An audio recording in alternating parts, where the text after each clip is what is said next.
कहते हैं बेटा पढ़ लिख कर बहुत बड़ा शहर में डॉक्टर बन गया, माँ गांव में रह रही है, सब कुछ बेच करके झाड़ू पोछा करती और एक सपना देखती कि मेरा बेटा जिस दिन डॉक्टर बन जाएगा ये बुरे दिन मेरे खत्म हो जाएंगे हमेशा को।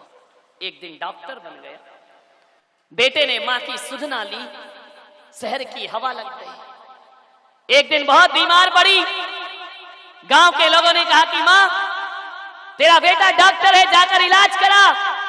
उसने कहा मेरा बेटा शहर में कहां रहता है, एड्रेस मुझे नहीं मालूम है। एक माँ को बेटे का पता नहीं। गांव के लोगों ने कहा बहुत बड़ा डॉक्टर है, किसी को भी पूछेगी हर कोई पहुंचा देगा। अच्छा, मेरे पास जाने के लिए पैसा नहीं है। सोचो, जिस बेटे के लिए बेटियों की हत्या करती हो उस माँ के पास शहर जाने का पैसा नहीं है और बेटा बहुत बड़ा डॉक्टर है।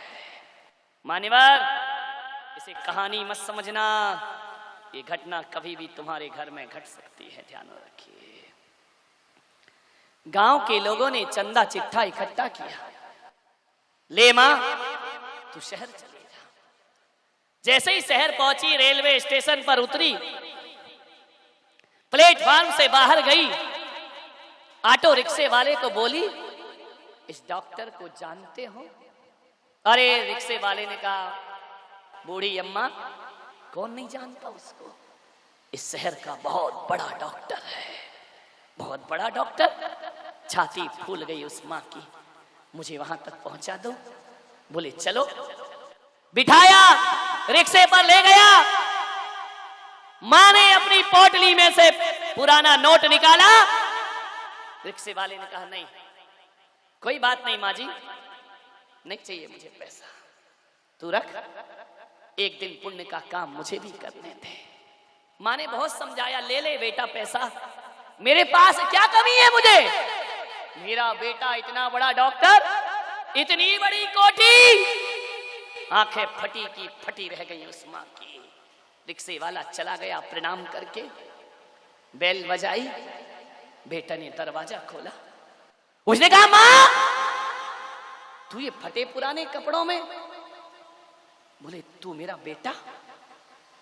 देख माँ कितनी बड़ी कोठी बना ली मैंने, कितना बड़ा अस्पताल है मेरा। माँ के आंचल से दूध छलक आया। उसने कहा बेटा आज ये माँ धन्य हो गई, तूने मेरी मेहनत सार्थक और सफल कर दी।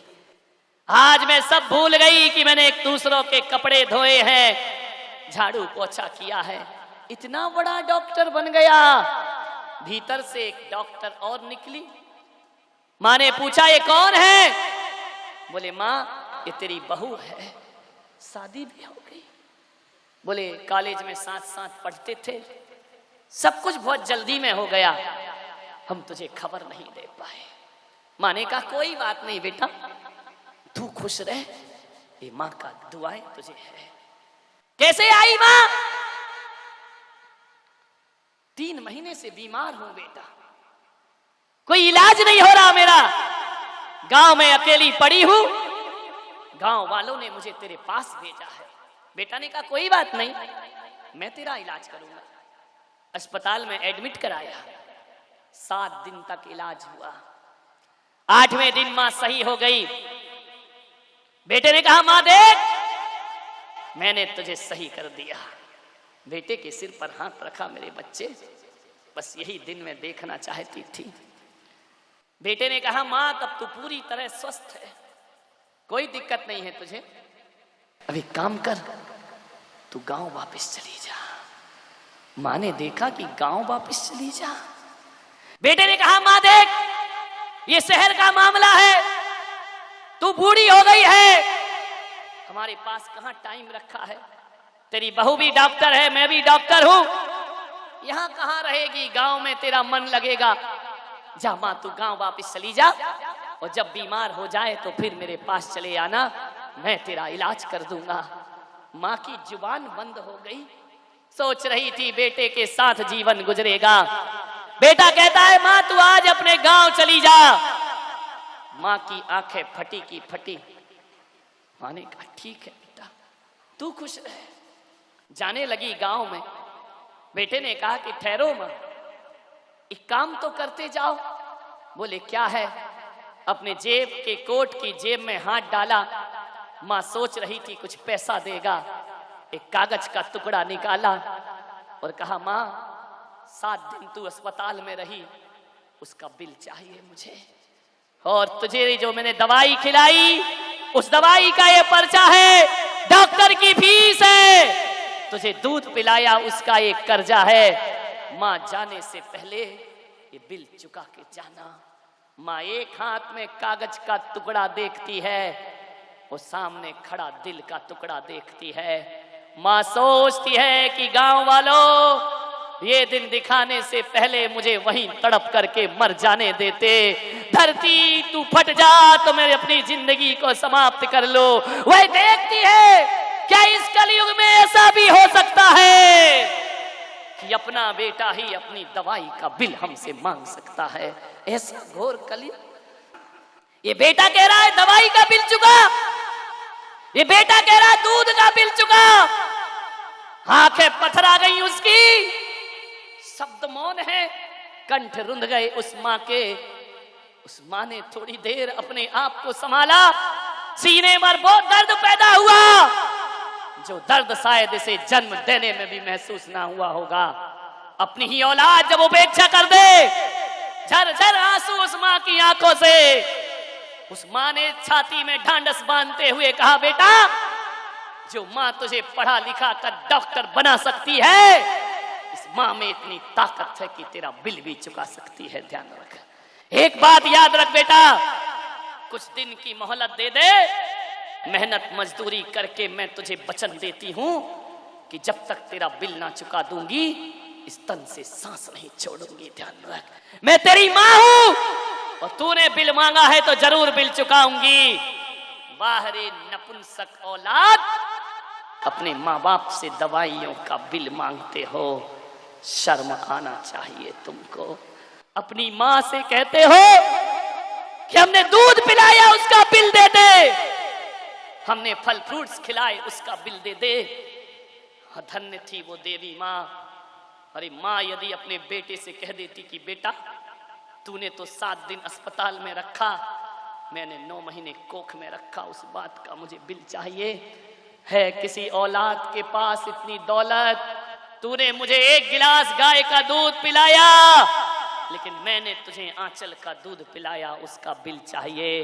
मैंने तेरे गंदे कपड़े साफ किए, उस बात का मुझे बिल चाहिए। और माँ यदि कह देती कि मैंने तेरे लिए अपनी रातों की नींद कुर्बान की है, मुझे उन रातों का बिल चाहिए। बोलिए, मैंने तेरे लिए कितने दिन भूखी रहकर गुजारे हैं, उस एक रोटी का मुझे बिल चाहिए। तो हिंदुस्तान के नौजवानों, मैं आपसे कहता हूं कितनी भी दौलत कमा लेना, बाजार में गाय का दूध मिलेगा, भैंस का दूध मिलेगा, लेकिन बाजार में माँ का दूध नहीं बिका करता है। ध्यान रखिए, कितनी भी दौलत कमा लीजिए, अरे किसी के खजाने में इतनी दौलत नहीं कि माँ के दूध का कर्ज उतार सके। एक बात ध्यान रखना, पूरे हिंदुस्तान को भी गिरवी रख दिया जाए तो भी माँ के दूध का कर्ज नहीं उतारा जा सकता। माँ तो माँ होती है मान्यवर, माँ तो वो होती है कि 7 जन्म तक अपनी खाल की जूतियां बनाकर पहनाओ तो भी माँ के ऋणों से कोई बेटा मुक्त नहीं हो सकता है। ध्यान रखिए मान्यवर, क्या हो गई मेरे देश की हालात, क्या हो गई सभ्यता, क्या हो गई संस्कृति। ये सब ढोंग है तुम्हारा पूजा पाठ मंदिर, यदि तुमने अपने घर में गर्भपात किया है। ध्यान रखिए, इन डॉक्टरों से कहूंगा, ये खून की कमाई से डनलप का गद्दा तो मिलेगा, लेकिन तुमको नींद नहीं मिलेगी। ध्यान रखना, रात करवट बदलते जाएगी। खून की कमाई से अनाज का ढेर तो लगा लोगे, भूख को तरसते रहोगे। खून की कमाई से पानी तो मिलेगा, लेकिन प्यास नहीं मिलेगी। और खून की कमाई से औलाद तो मिलेगी, लेकिन बुढ़ापे में वो भी तुम्हें धक्के मारकर किसी वृद्धाश्रम में भेज देगी। ध्यान रखिए, मेरे देश में कहा गया है खून पसीने की खाना, लेकिन खून की कमाई खाना ये मेरा देश नहीं कहा करता है। ध्यान रखिए, जो लोग गर्भपात कराते हैं उनके घर में जिंदगी भर का सूतक लगना चाहिए। गर्भपात कराने वाली को संतों को आहार देने का कोई हक नहीं हुआ करता है। गर्भपात करने वालों को इंद्राणी बनने का हक नहीं होता है। भगवान का पूजन अभिषेक करने का भी इनको हक नहीं हुआ करता है। ध्यान रखिए, ये बहुत बड़ा पाप है। आप सबने सुना, आप सबने सुना। अनुग्रहित हूं। जय महाराज।